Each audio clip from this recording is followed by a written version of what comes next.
Hey everybody, how's it going? Welcome back to another N3 broadcast. My name is Gabriel. And I'm Jarren. We have a lot to cover today. Let's get right into it. Have you heard about the Northwest bowling team lately? No, I haven't. I think that'd be cool to do for fun. Yeah, let's go see how they're rolling into success during this season. The Unified Bowling Team began their season this month and have been practicing since early October. Unified bowling is a type of bowling that combines 2 to 3 bowlers with an athlete, and an athlete typically has a mental disability, and this year Sadie is our athlete. We have 3 tournaments and districts. Coach Bradley expresses how she feels about her team and the changes they faced. Everybody gets along. So when you go up to bowl, everybody's giving everybody high fives and everybody's cheering everybody on. And if somebody's doing something wrong, somebody's down there usually helping them, telling them, hey, you need to move over here, or helping them correct their problems. It's a very close relation sport, and so over the years people will come into your life and they help you with your bowling, and that just kind of sticks with you, and you kind of want to do that for other people too. It's just really fun. You should really join. We lost most of our seniors last year, so we've got almost a whole new team this year. I'm looking forward to most this year, probably just trying to make it to districts. If anything, trying to just be better, get better in bowling than I have been before. We work on forms and team bonding. Practices mostly consist of just getting better and practicing with things that we need to work on.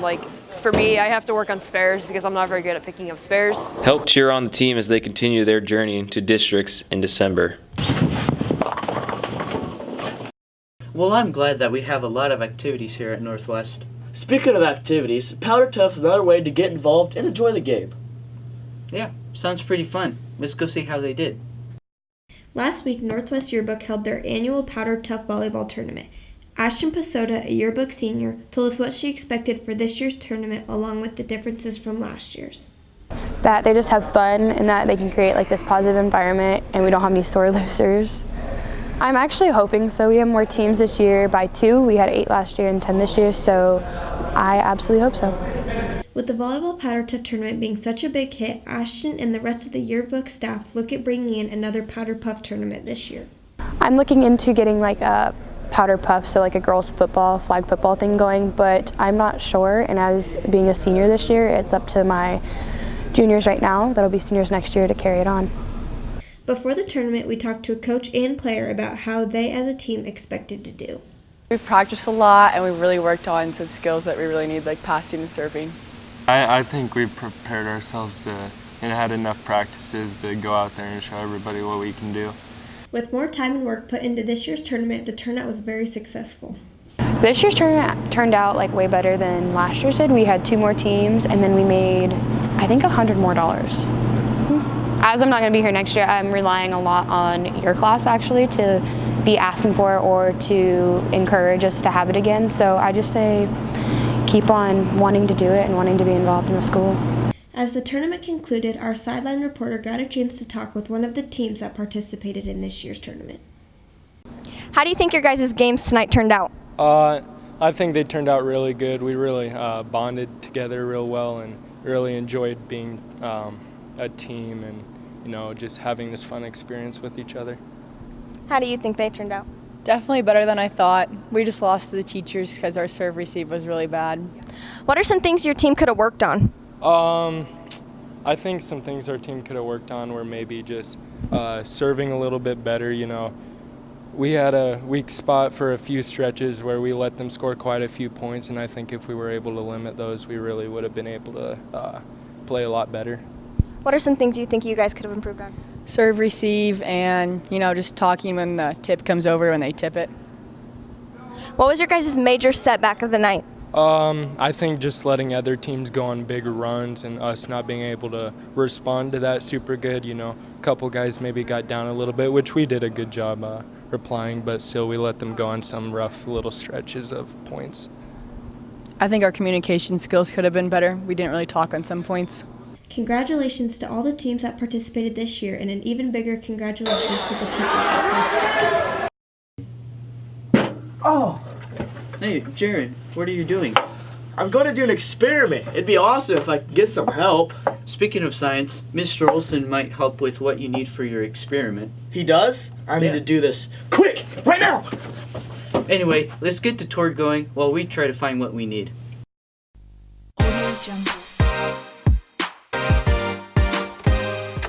Well, hey, welcome to your class. Come on in. My name is Mr. Olson, and this is the chemistry world that you're coming into when you take a chemistry class. And I'll just show you around the room so you get familiar with what's going on and what we do here. If you just come on this way, we just look at things that are on the wall as I try to put my philosophy on what we do in class.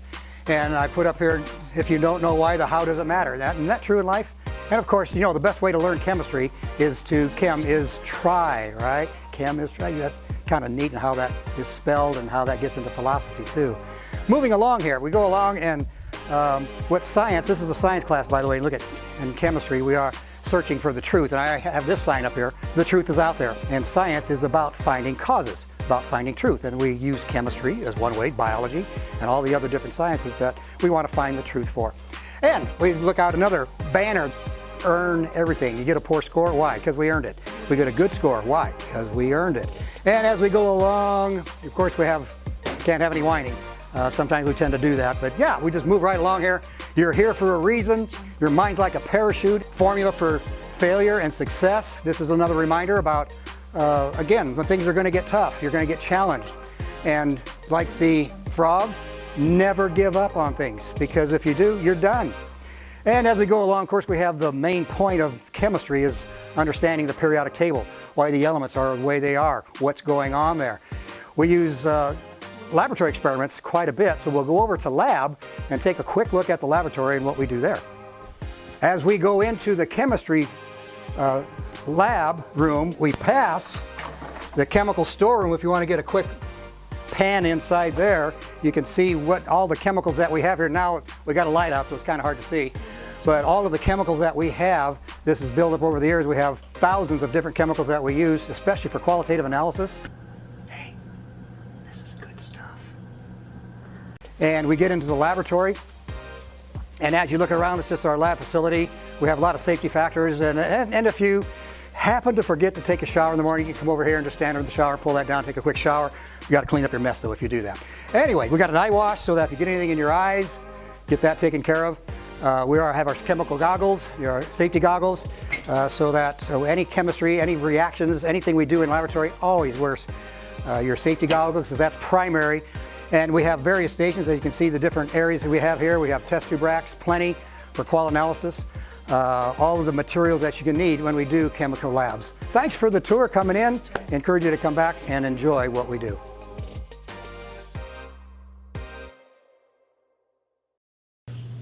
Well, it looks like we did the experiment right. I wonder if we've done the experiment right. Give me the beaker. No, it's my beaker. No, we have to make sure if it's done right. I can make sure it's done right. I got a mullet on my head. Actually, that looks pretty good on you. Well, I guess speaking of that, there are other students that also have a pretty cool look. Let's go check it out.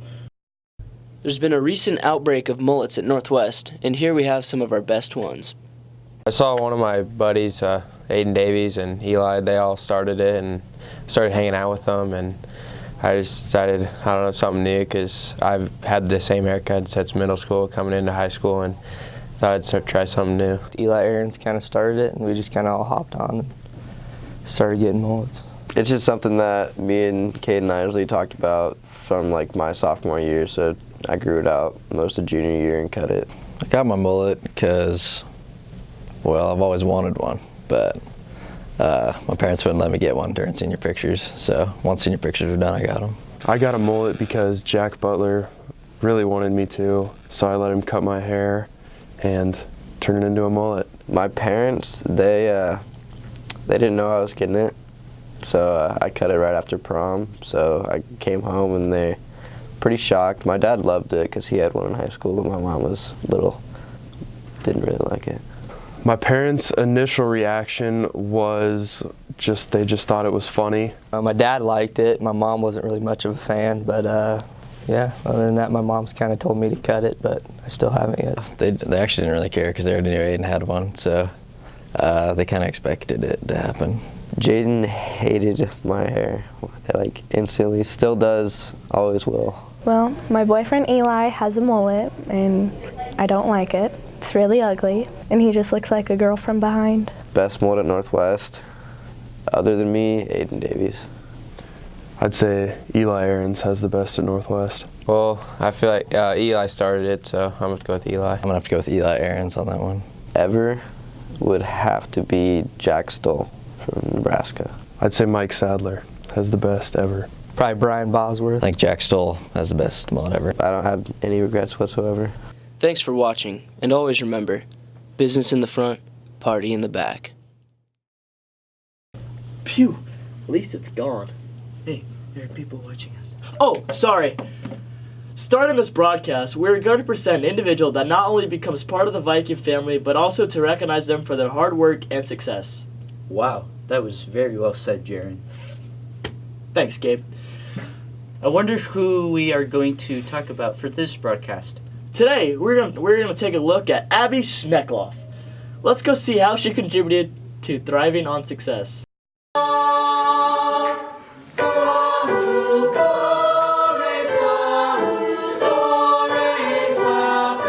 Meet Northwest senior Abby Schneckloth. Abby is an incredibly talented musician and has helped the Northwest music program blossom in the past 4 years. I'm in 14 Karat Gold Show Choir.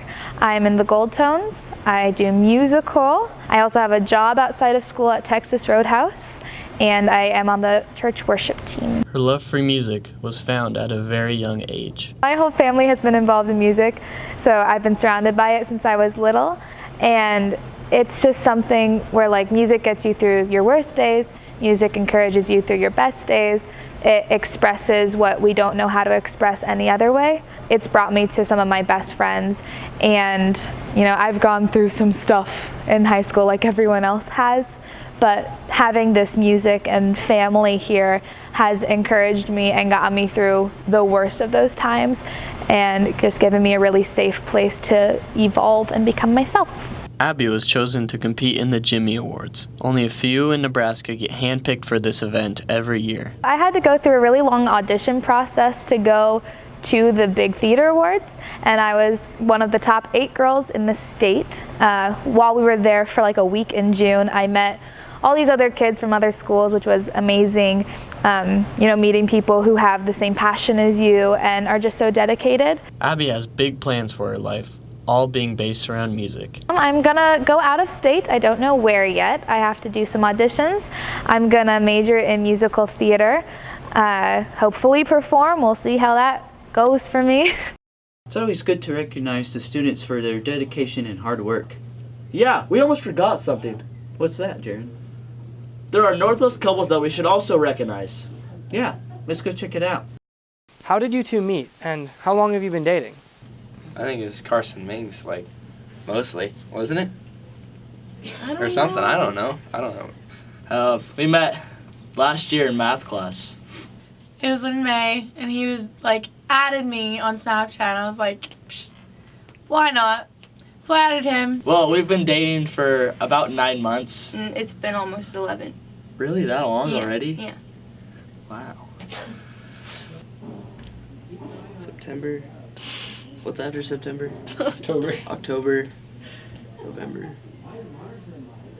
Just a little over 3 months, 2 months. What's our anniversary? September 3rd. Okay. 4 months. We've been dating for 2 years. What's your best memory together? Mine would probably be when we went fishing and she caught fish. I'd say probably going to a country concert. We never went to a concert, did we? My mom doesn't let me do anything. I had bad breath and I needed gum and she didn't have any. But I did have toothpaste in my car for some reason. And she squirted it, pretty much the whole tube, into my mouth and made me swish it around. I had knee surgery July 11th, and he was like at my house like every second he could because he just like was just chilling, watching some shows with me, taking care of me. What bothers you most about your significant other? When she talks like a little kid. It really bothers me. Well, since you asked, I can't wear heels when we go to dances. He's always hunting and fishing. Driving in road rage is horrible. I absolutely hate when she tickles me. I'm very ticklish. It's pretty bad. Should we demonstrate? No.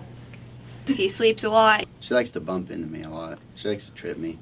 I do not. I don't trip you. I just go like, You're a bully. I am not. Bully. I like step on his shoes and he's like, oh, the boost. You can't get the boost dirty, am I right? When she has a song stuck in her head and she constantly sings it and she does not stop, it's so annoying. He plays video games. I've been to his house once and his dogs gave me hives. What's your favorite memory together? How long have you been dating? 4 and a half? Longer than 4 years. Probably 5 or 6 years. I don't know, there's so many. When we went to Washington to go fishing. Yep. What? I didn't go with you. Yeah, you did. Washington? Yeah. No, I didn't. He's cheating on you. Oh. What the heck, dude? Dude, I didn't know. That's your other boyfriend, isn't it? Whew, that was a lot to cover today. But wait, we just have one more to do. Oh, come on. What's left? Viking in the Village, Gabe. This part that everyone loves to watch. Oh, yeah. Anyway, let's hear what question is coming at us today. Hey everyone, welcome back to Viking in the Village. My name's Olivia Fagan, and this week's question is, why are towels considered dirty when you come out of the shower clean? Because the dirty water that's on your skin goes on the towel? Huh? Because the water we shower in is actual raw sewage. They make you think that it's clean, but it's really not. Why are towels considered dirty when you come out of the shower clean? Towel's dirty when you come out of the shower clean. That was tough. Well, the thing is, because it dries all your dirt off, right? It dries it all off, so then the dirt is a towel. But when you come out of the shower, you don't have dirt on you. You do. Oh, yeah. Okay. I don't know. That's not how it works in Italy. Why are towels considered dirty when you come out of the shower clean?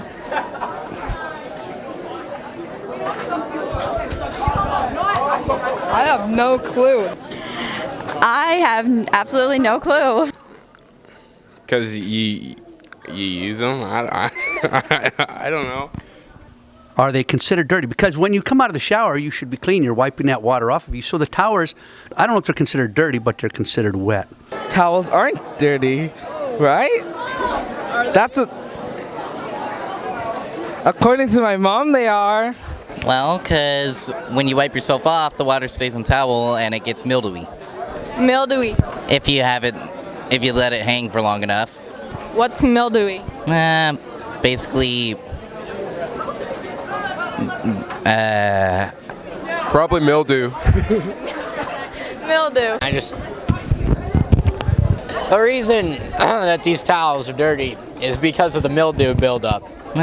You see, the mildew buildup is the process of which mildew builds up, and it will make the towels dirty, all right? I don't know how to explain it, but it's different from rot. It just comes from water, and it stinks a little, I guess. Mildewy. Towels aren't dirty. I don't know. I think that we should just not take showers anymore. Wow, what a broadcast. We hope you have a good rest of your week. I'm Jarren. And I'm Gabriel. We sign off, and it has been another N3 broadcast.